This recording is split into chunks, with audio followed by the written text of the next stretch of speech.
اہل ایمان بڑے بابرکت لوگ ہوتے ہیں۔ اللہ تبارک و تعالیٰ نے قرآن مجید میں فرمایا ہے کہ ان الذین آمنوا وعملوا الصالحات، فرمایا بے شک وہ لوگ جو ایمان لے آئے اور پھر انہوں نے نیک اعمال کیے، لہم اجر غیر ممنون، فرمایا اللہ انہیں وہ اجر عطا فرمائے گا جو کبھی ختم نہیں ہوگا۔ یہ ایسی جماعت ہے جو ایمان لانے کے بعد نیک اعمال کرتی ہے کہ ان کے لیے لا متناہی اجر ہے اللہ کی بارگاہ میں، لا متناہی اجر۔ صرف شرط یہ ہے کہ باپ کو احساس ہونا ضروری ہوتا ہے کہ میں اب باپ ہوں۔ استاد کے لیے یہ احساس بڑا ضروری ہوتا ہے کہ میں ایک استاد ہوں۔ یہاں فیضان ہے حضرت سیدی ابو البرکات علیہ رحمہ کا۔ سید صاحب اپنے شاگردوں سے فرمایا کرتے تھے کہ تم کہتے رہو کہ ہم گناہگار ہیں، ہم تو عاجز بندے ہیں، پر یاد رکھنا لوگ عالم کا اٹھنا بیٹھنا دین سمجھتے ہیں، اس کا آنا جانا دین سمجھتے ہیں۔ لوگ کہتے ہیں فلاں مولانا بھی تو کر رہے تھے، تو اس کے لیے یہ احساس ہونا بھی ضروری ہے کہ میں اب کس مسند پہ ہوں۔ اسے اس بات کا وہ جو کہا گیا نا کہ من عرف نفسہ فقد عرف ربہ، جس نے ذرا پہچان لیا نا کہ میں کون ہوں، وہی تو اس رستے پہ چل نکلا ہے جس رستے پہ انسان کو اللہ تعالیٰ کی معرفت نصیب ہوتی ہے۔ بندہ مومن بڑا بافیض ہوتا ہے، بڑا بابرکت ہوتا ہے، بس اسے سمجھ لینا چاہیے کہ میں مومن ہوں۔ اسے اس بات کا احساس ہونا چاہیے کہ میں، آپ دیکھیے نا نبی اکرم صلی اللہ تعالی علیہ وسلم نے فرمایا میرا مومن ہر حال میں نفع اٹھاتا ہے۔ اگر اللہ تعالیٰ اسے نعمت دے تو شکر کر کے نفع لے لیتا ہے، اور اگر رب کوئی آزمائش ڈالے تو صبر کر کے رب سے اجر لے لیتا ہے۔ ہر حال میں نفع۔ اور صحیح بخاری میں موجود ہے، حضور علیہ السلام نے فرمایا اگر کوئی بندہ کو نیک کام کرتا تھا پھر وہ بیمار ہو گیا یا کسی وجہ سے کمزور ہو گیا اور وہ کام نہ کر پایا، کوئی عذر مانے ہوا، تو کریم محبوب علیہ السلام فرماتے ہیں رب فرشتوں سے فرماتا ہے کہ چونکہ تقدیر کی رسی نے اس بندے کو جکڑ لیا ہے، لہذا وہ جو نیک اعمال کرتا تھا نا صحت کی حالت میں، وہ تم اس کے نامہ اعمال میں لکھتے رہنا، اس کو وہ اجر دیا جائے گا جو کبھی ختم نہیں ہوگا۔ ہمارا یہ مسئلہ ہوتا ہے کہ ہم نہ مفت کا احساس کمزوری کا شکار ہوتے ہیں بلا وجہ کا۔ ہمارے ایک بزرگ تھے، وہ فرمایا کرتے تھے کہ بھائی اگر تمہیں کوئی بندہ مولوی صاحب کہے تو پریشان نہیں ہونا، اس کو باعث فخر سمجھنا ہے۔ بعض لوگ پریشان ہو گئے میں نے تو میرا مولوی نہ سمجھی، وہ کہتے تھے اسے کہا کرو نہیں تو مینوں سمجھی میں مولوی ہوں۔ اس میں کمزوری والی کون سی بات ہے؟ اسے اپنی عزت کا احترام کا پتہ ہونا چاہیے، اسے پتہ ہونا چاہیے اللہ نے اسے کیا اعزاز عطا کیا ہے۔ تو بندہ مومن اللہ تبارک و تعالیٰ نے اسے بڑے اعزازات سے نوازا ہوتا ہے۔ یہ تو کلمہ پڑھ لیتا ہے نا جب کلمہ، تو پھر اس کی شان یہ بن جاتی ہے کہ کنتم خیر امت، کلمہ پڑھتے ہی اللہ تعالیٰ اسے ساری امتوں پر اعزاز عطا فرما دیتا ہے۔ ہم نہ اس بات کو سمجھنے کو تیار نہیں ہوتے۔ میں نے دیکھا ہے صرف غریب آدمی ہی امیر سے مرعوب نہیں ہوتا، وزیروں کو مرعوب ہوتے دیکھا ہے۔ یہ کہاں سے آ گیا جی؟ یہ برطانیہ سے آ گیا ہے۔ یہ کہاں سے آ گیا؟ یہ امریکہ سے آ گیا ہے۔ وہ ہمارے ہاں نا لوگ مسئلہ بھی پوچھتے ہیں، کوئی بیچارہ غریب عیسائی ہو نا کبھی تو لوگ مسئلہ پوچھتے ہیں کہ سانیہ نال کھانا جائز ہے؟ تو میں کہنا جی امریکہ دا صدر سائی آ جائے پاکستان تو پھر نہیں، تساں کدی مسئلہ پوچھا کبھی کسی نے؟ وہاں تو سارے بیٹھے ہوتے ہیں، حضرت مسکرا رہے ہیں، آپ غور کریں بات پہ، وہاں جو مولوی مفتی مشیر ہوتے ہیں وہ بھی ساتھ بیٹھے ہوتے ہیں۔ کبھی کسی نے پوچھا ہے کیا جائز ہے؟ کہ اس کا مطلب ہے فتوے میں بھی فرق ہے کہ غریب ہو تو فتویٰ اور ہے اور امیر ہو تو معاملہ ذرا اور ہے۔ آپ میری بات کو سمجھیں کہ مرعوب ہو جانا، کسی کے رعب کا شکار ہونا، اس سے ذرا اوپر اٹھے۔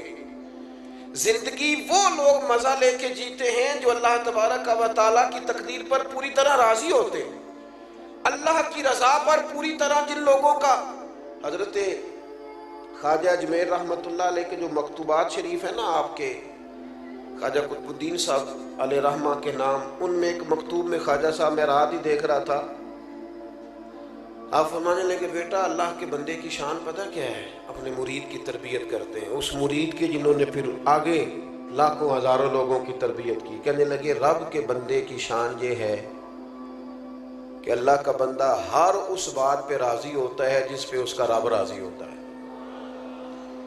حضرت ابراہیم ابن ادھم نے ایک دفعہ کہا تھا نا، دنیا میں جو کچھ ہو رہا ہے میری مرضی سے ہو رہا ہے، تو ہر بندے کا ہاضمہ ٹھیک نہیں ہوتا، بعض لوگ پریشان ہو گئے، کہنے لگے بابا سارا کچھ تیری مرضی سے ہو رہا ہے، یہ بہت بڑی بات کر دی، سارا کچھ یہ کیسے؟ تو آپ فرمانے لگے دراصل میری مرضی وہی ہے جو میرے رب کی مرضی ہے، میں نے اپنی مرضی چھوڑ دی ہے، وہ بات پہلے تھی جب سے اپنی مرضی رب کی مرضی میں فنا کی ہے نا، اب جو ہو رہا ہے میری مرضی سے ہو رہا ہے، چونکہ میرے رب کی مرضی سے ہو رہا ہے۔ جب بندہ پہچان لیتا ہے نا کہ یار میرے اندر تو صلاحیت ہے، میں کچھ کر سکتا ہوں، پھر وہ کسی جگہ اپنا وقت نہیں ضائع کرتا، پھر وہ کسی ایسی جگہ کھڑا نظر نہیں آتا جو جگہ اس کے سٹیٹس کے مطابق نہ ہو، پھر وہ صبح سے لے کے شام تک سارا ٹائم بننے سنورنے میں نہیں گزارتا، پھر سادے کپڑوں سے بھی، سادہ طرز زندگی سے بھی، عام لباس سے بھی، جو میسر آ جائے اس سے بھی وہ بڑے بڑے کام کر جاتا ہے۔ آپ جہاں رہتے ہیں، یہاں ابھی بھی گلی سے گاڑی کو گزرنے میں 25 منٹ لگ جاتے ہیں، لیکن یہاں سے فتاوی نوریہ کو گلی گلی پہنچنے میں کوئی منٹ بھی نہیں لگا، وہ پہنچ گیا ہے سب جگہوں پہ، اس لیے کہ جب آپ کا مزاج ہوتا ہے نا کہ مجھے کام کرنا ہے۔ اعلیٰ حضرت بریلوی رحمۃ اللہ علیہ کے زمانے میں کہاں اتنی جدت تھی، کہاں اتنا کچھ پہنچایا جا سکتا تھا، کیسے ایک منٹ میں ہر چیز جگہ جگہ پہنچائی جا سکتی تھی، لیکن ان کو پتا تھا میں لکھوں گا، میں کام کروں گا، پیچھے اخلاص تھا۔ جب خلوص ہوتا ہے تو پھر اللہ تعالیٰ اس کام کو پھیلا دیتا ہے۔ ہم نہ کوئی کام نہیں کر رہے، کوئی ذمہ داری کا احساس نہیں کر رہے، کوئی ڈیوٹی نہیں کر رہے۔ معاشرہ جب اتنا زیادہ بگڑ جائے تو پھر تو بہت زیادہ ذمہ داری کے احساس کی ضرورت ہوتی ہے، ہم آگے نہیں بڑھنا چاہ رہے۔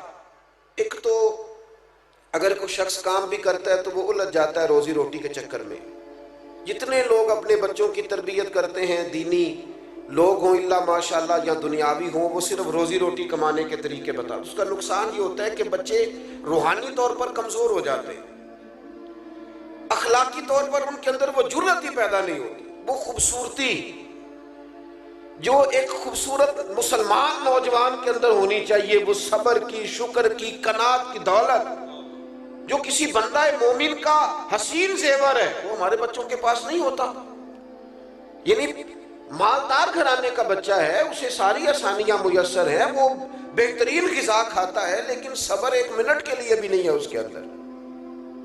وہ اگر اسے وقت پہ کھانا نہ ملے تو وہ مہنگا موبائل توڑ دیتا ہے، وہ گھر کا ٹی وی توڑ دیتا ہے۔ کیوں؟ اس لیے کہ اسے سارا کچھ سکھایا گیا ہے، صبر، قناعت اور حوصلہ۔ وہ تو لاڈلا سمجھ کے اس کے ساتھ وقت گزار رہا ہے، لیکن اس کی بیوی کہتی ہے کہ کاش اسے کچھ تھوڑے اور طریقے بھی بتائے جاتے، کچھ اور سلیقے بھی سکھائے جاتے۔ دنیا میں سب سے زیادہ پیار رسول کریم علیہ السلام نے کیا ہے اپنی شہزادیوں کے ساتھ، اور سیدہ پاک چھوٹی تھیں تو سب سے زیادہ محبت حضرت فاطمہ الزہرا کے ساتھ فرمائی ہے۔ لیکن آپ پڑھ لیں تاریخ، دیکھ لیں کتب احادیث، صحیح حدیث میں ملے گا حضرت فاطمہ الزہرا رضی اللہ تعالیٰ عنہ نے جب آ کے عرض کیا یا رسول اللہ صلی اللہ تعالیٰ علیہ وسلم، یہ مقدس ہاتھوں پہ چھالے چکی پیس پیس کے پڑ گئے، اور اگر ایک کنیز مل جائے، غلام مل جائے تو کام کاج میں میرا ہاتھ بٹائے گا، اور آئی اس دروازے سے پر ہیں جس سے کبھی کوئی خالی گیا ہی نہیں۔ یا رسول اللہ صلی اللہ تعالیٰ علیہ وسلم غلام مل جائے تو قریب نے کیا جواب دیا؟ فرمایا غلام تو ہیں پر مدینے کے غریبوں کے لیے رکھے گئے ہیں، آپ کو تحفہ دیتے ہیں۔ یا رسول اللہ فرمائیے، فرمایا 33 بار سبحان اللہ پڑھا کریں۔ صحیح بتاؤ، صحیح ابا جی کا حق نہیں بنتا بیٹی کو وظیفہ بتانے کا، اماں کا حق نہیں بنتا انہیں وظیفے پہ لگانے کا؟ کیا ان کی ذمہ داریوں میں یہ شامل نہیں ہے کہ ان کو کسی روحانی کام لگایا جائے؟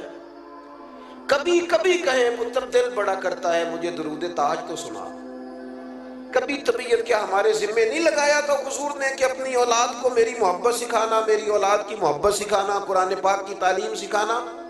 رسول کریم علیہ السلام نے کہا فاطمہ 33 بار سبحان اللہ پڑھا کریں، 33 بار الحمدللہ پڑھا کریں، 34 بار اللہ اکبر کہا کریں، جب بھی تسبیح ختم ہوگی اللہ غلام آزاد کرنے کا ثواب عطا کرے۔